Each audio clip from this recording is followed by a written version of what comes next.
यहाँ सबसे पहले तो सहज रूप में बैठेंगे, किसी तरह का ना तो किसी को प्रेशर देंगे ना लेंगे। एक हमारी आपसे रिक्वेस्ट है, ठीक है ना, क्योंकि मैं भी आपके बीच का एक साधारण अध्यापक हूँ। देखो आप कहें पता नहीं कहाँ से मास्टर ट्रेनर आ गया, मैं भी आपके हैं। तो कहानी सुनाने का आशय केवल और केवल कक्षा में जब हम लोग जाते हैं, सर प्लीज, सर शुभ नाम क्या है आपका? दिनेश कुमार यादव। दिनेश यादव जी, यस, हमारे दिनेश सर। सर हमें एक प्रश्न का आंसर जी सभी साथियों से है। दिनेश सर से हम एक क्वेश्चन का आंसर निकलवा रहे हैं। सर आप कक्षा में प्रवेश करते हैं पढ़ाने के लिए, सबसे पहले क्या करते हैं आप? सबसे पहले तो ये आपको स्कूल में जाकर आप क्लास स्कूल में जाकर नहीं सर, स्कूल में पहुंच गए आप, कक्षा में प्रवेश हो गया आपका, तो सर सबसे पहले ये बच्चा घर से आया है, आपका सबसे पहला काम ये होना चाहिए कि उसको फोकस कराएं जो गणित वाली है। ये गणित की जो बात हो रही है यहाँ से भी आपको बाद में पता चलेगा, लेकिन जो मेरा अनुभव ये है कि आप सबसे पहले भाषा या दूसरे सब्जेक्ट को छोड़ के आप गणित पे जाएंगे, आप, ये मेरा अनुभव है। Thank you sir.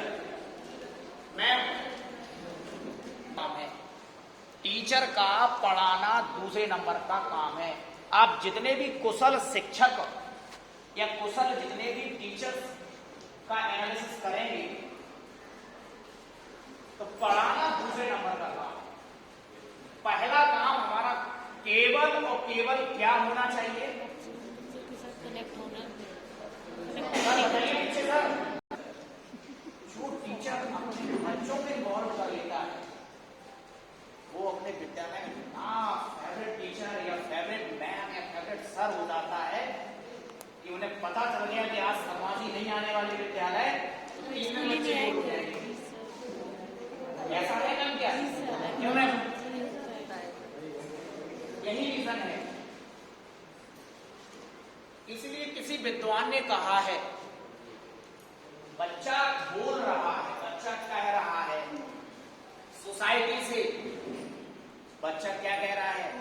If you tell me, sir अपनी बात करूं सर मैं, इसलिए सर मैं अनुमति मांग लेता हूं कि if you tell me I forget it, if you teach me I may remember, if you involve me I must learn it.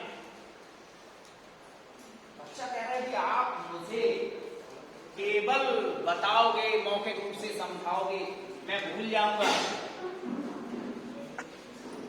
If you teach मी, यदि आप मुझे पढ़ाओगे भी तो शायद मैं कुछ याद रख लूं। बट बच्चा कह रहा है if you involve me I must learn it. यदि आप मुझसे जुड़ जाएंगे, मुझे जोड़ लेंगे, मुझे इन्वॉल्व कर लेंगे तो मैं जरूर सीखते रहूंगा, अवश्य सीख लूंगा। तो ये यथार्थ सत्य है। क्या मैं सही हूं? सब हाँ तो कह दो, सब ठीक से ना कह दो नहीं कुछ तो कहना पड़ेगा। क्या है पहला काम? आप बच्चे को अपने से जोड़िए। कभी भी शिक्षा करें बिल्कुल पढ़ाना शुरू मत कर दीजिए। कई टीचरों की पद्धति क्या होती है, बस आए, लेसन लिया और पढ़ाना शुरू कर दिया। खास तौर से ऐसे टीचर को मैं सक्सेस नहीं मानता। अभी मत कह देना सर मैं तो सक्सेस हूं, मैं ये नहीं यहाँ कॉन्ट्रडिक्शन वाला क्वेश्चन कर रहा हूं, पर ये पक्का है तो वो टीचर बच्चों का फेवरेट नहीं होता। जो बच्चे को अपने अंदर इन्वॉल्व या कनेक्ट नहीं कर पाता वो बच्चा फेवरेट नहीं होता। तो प्लीज कक्षा शिक्षण के पहले बच्चों को जोड़ें, और खासतौर से हम लोगों को जोड़ना ही जोड़ना पड़ता है या पड़ेगा। क्यों? कोई साथी बताएगा? एक पॉइंट, बच्चा पढ़ने में रुचि लेगा, बच्चा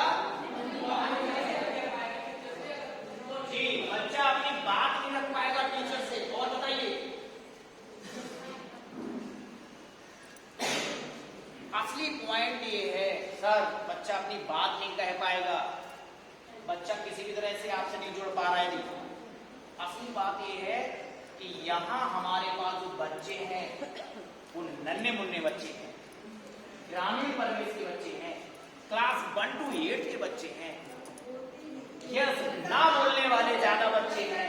एहसास नहीं कराओगे, Yes. आप उनके दोस्त हो या आपको वो कुछ भी बोले हाँ. अच्छा लगेगा, हाँ. अच्छा तो नहीं बोलो।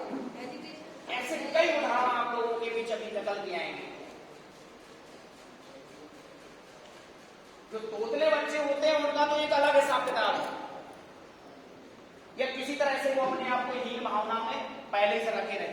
पर जो एक्सपर्ट अच्छे बोलने वाले बच्चे भी हैं, यदि आपने इन्वॉल्व नहीं किया तो आपको महीनों क्या वो सालों वॉच करता रहेगा, देखते ही रहेगा, वो आपसे जोड़ेगा नहीं।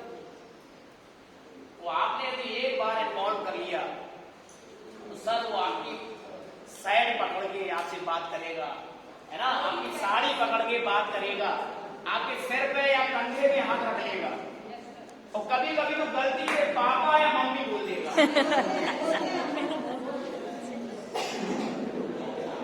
उसका यही रीजन है, वो भूल जाता है सर, वो इतना इन्वॉल्व हो गया आपने कि ये तो हमारे चाचा या पापा है, गलती से बोल देगा चाचा या पापा, या दीदी ना कह के अपनी मम्मी बोल देगा मम्मी। उसका यही रीजन है सर। समझ लीजिए कि आपसे यदि उसने बच्चे ने मम्मी या पापा जिस दिन बोल दिया, जिसने भी बोल दिया गलती से भी, वो बच्चा इतना इन्वॉल्व हो गया आपसे कि आप कुछ भी करा लो, अब आप उससे कुछ भी करा लीजिए सर आप उससे। चलिए एक छोटी सी कहानी है, उसको सुन